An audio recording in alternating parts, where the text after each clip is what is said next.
It's my privilege tonight to present our Voice for Equality Award. And I want to introduce this by saying that when we started at Equality Florida, the number one issue that we worked on for many years was addressing the epidemic of bullying and harassment in our schools. And it's not the highest profile issue in our movement. It's not the easiest one to fundraise around. It's not the one you read about in the newspaper every day. But in many ways, it is the most important because students have to go to school every single day and often face an intimidating environment. You know, it's been a long time probably for many of us in the room since someone called us directly some horrible anti-gay epithet. But recent studies have shown that students in middle and high school hear anti-gay slurs as often as 26 times a day. So to imagine that environment. So tonight, we honor someone who has been a voice for students here in Collier County for more than a decade. Tonight we're going to be honoring Tom Croce.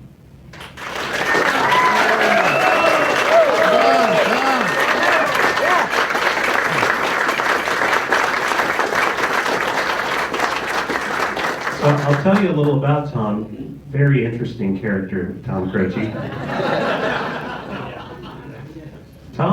Tom came out in college in 1979. You know, long before coming out was cool. And soon afterwards was elected student body president of his college, of his university. And that says a lot about the kind of pioneer he was prepared to be. He was at the first March on Washington in, was that 1980? 1979. 79 also. Tom's talked to me about how when he moved to Florida and began teaching, it was at a time where you really did fear that you could be fired for moral turpitude if people found out that you were gay. And that it was a time, I know we were working with teachers in the early 90s and people were very afraid. And I loved his coming out story, which was that he was teaching a class and heard one of his students describe a book as gay. And he says that he turned around from the blackboard and said to her, you know, that doesn't make any sense. That's an inanimate object. It can't have a sexual orientation. To which she said, well, what I really meant is it's stupid. And he said, well, you know, if you think the book is stupid, you should just call it stupid. To equate gay with stupid is offensive to me as a gay man. And then he turned around and started writing on the chalkboard again. And by the end of the day, he'd been called into the principal's office, and the student's parent had called the principal and had relayed the facts of what had happened pretty accurately. And the principal told Tom, that we can't have you coming out to your students. And he said, you know, this was not part of my lesson plan.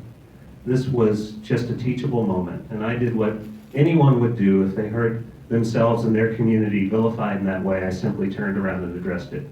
And he didn't back down at all. Just several years after that, in 2002, Yep. Tom formed the Gulf Coast High Gay Straight Alliance. And it has been a beacon of safety and support here in Collier County ever since. One of the earliest GSAs, certainly the first in this area, and one of the earliest in the state. And he has been visible. I cannot imagine the number of students whose lives you have literally saved. I know when we hold conferences and we hear from students, you find out just how important it is for them to have one place in their school they can go that's safe every single day. And for more than a decade, that place has been Tom Croce's classroom. So, all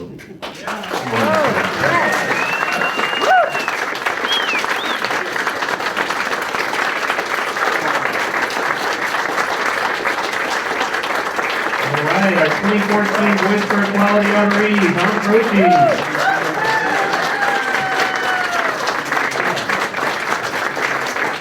Thank you very much. Not used to a mic.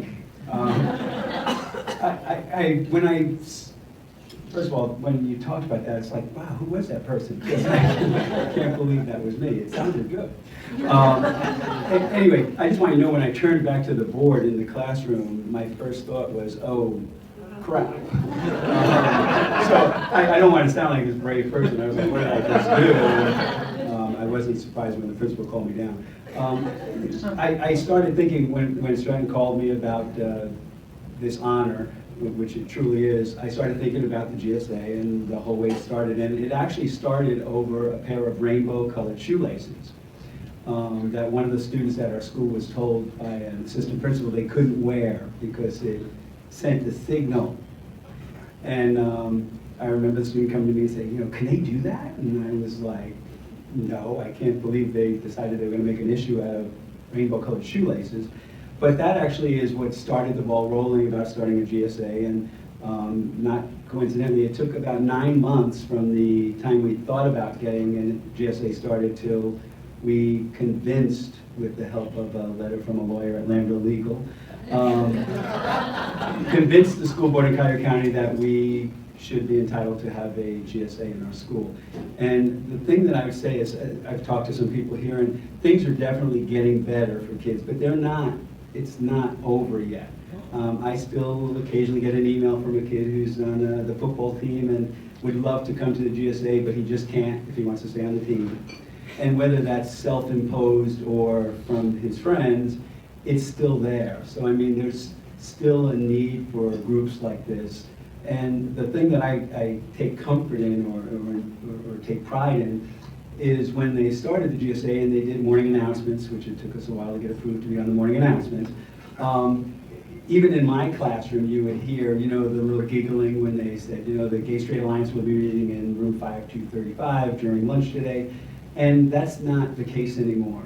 In fact, today, one of my students asked me if I would make a blood donation, and I told her that I can't because I'm gay and they don't allow gay people to donate blood. And we had a conversation before the class bell, so I was not going against what I'm supposed to be teaching. We had a conversation about, you know, the reason that they don't allow us to donate blood. So that's a great conversation because kids, this was not someone in the GSA, but she now knows, well, that's kind of a ridiculous, archaic rule. And that's great. You know, they see the picture of my partner on my desk, and kids talk about that. When I first started teaching, it was always, you know, I changed my pronouns around. You know, my weekend was spent with she, and now there's a picture of my partner. So the GSA is not just for the kids, I'll be real honest. It's been unbelievably wonderful for me to not have to use that energy to not be myself, and I can put that energy into my teaching instead of making sure that nobody knows the real me. My kids know the real me. They may not like it, but they know. And so I thank you for this honor. I'm flattered, and this is a super organization, and I know we're going to hear about the lawsuit, I hope. Okay, wonderful. I'm not going to say anything. Thank you very much.